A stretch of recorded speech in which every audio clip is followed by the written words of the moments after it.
think one thing I was talking about lately was that anything that Srila Prabhupada said, whatever he said, you may not fully understand everything that, the meaning of it, the full purport of it at the moment. Like the one past time where I was going on a walk with Srila Prabhupada and my son he was in a big blanket. And he was only 2 weeks old, so he was a little fellow, just a peanut. But the blanket, it was December, so it was a little cold, and I didn't want him to get cold. And Prabhupada said, "Can he walk?" And I said, "No, Srila Prabhupada, he can't walk." And he said, "If he can walk, he should walk."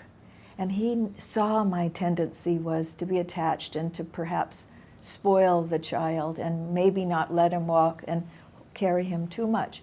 20 years later, I started to really think about that instruction Srila Prabhupada had given to me.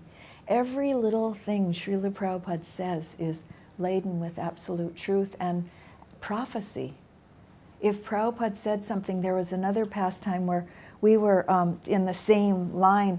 We went to Kumbh Mela with Srila Prabhupada in 1977, and we had met Srila Prabhupada in Vrindavan, and then we went along with him to Mumbai, and there they put 2 extra cars on the train.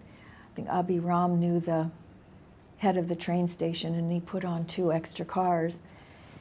And we had planned to come to India the year before, but for some reason we didn't make it. We used the money we saved to buy a piece of land instead. And so we were saving up to come to India, and we came again the next year. And as we were on the train, in the next car, next to Prabhupada, the next coupe, Govinda Dasi remembered that almost a decade before, Prabhupada, this was 77, in 68, Prabhupada had told her about this particular Kumbh Mela. He said it would be the most auspicious in 144 years. And then he said all these yogis would come from all over the universe. They would come from the Himalayas and they would attend this Kumbh Mela. And then he said, "I will take you." So Govinda we didn't even know Kumbh Mela, we didn't know. We were just there to be with Srila Prabhupada. And as we were in that train, she realized Prabhupada had said, "I will take you," and there we were being taken with Srila Prabhupada. So Srila Prabhupada's mouth to Krishna's ears, he had Vaksiddhi. Whatever he said came true. Whatever he said was true. So we were there going with Srila Prabhupada. So again and again you notice these.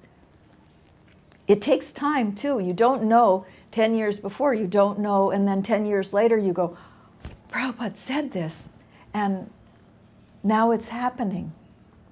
And I've even heard when it came to the actual structure of the Mayapur temple, he gave mathematical, scientific, he said, this is how it will be.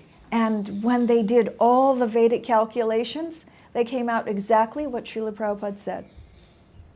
It wasn't like he had to have a big computer in his brain. He was just completely in touch with Krishna. Prabhupada said, when Brahmananda said to him, "Prabhupada, you know everything," Srila Prabhupada replied, "I only know what Krishna wants me to know." So humble. But because he was a direct, transparent via media, whatever he spoke was true.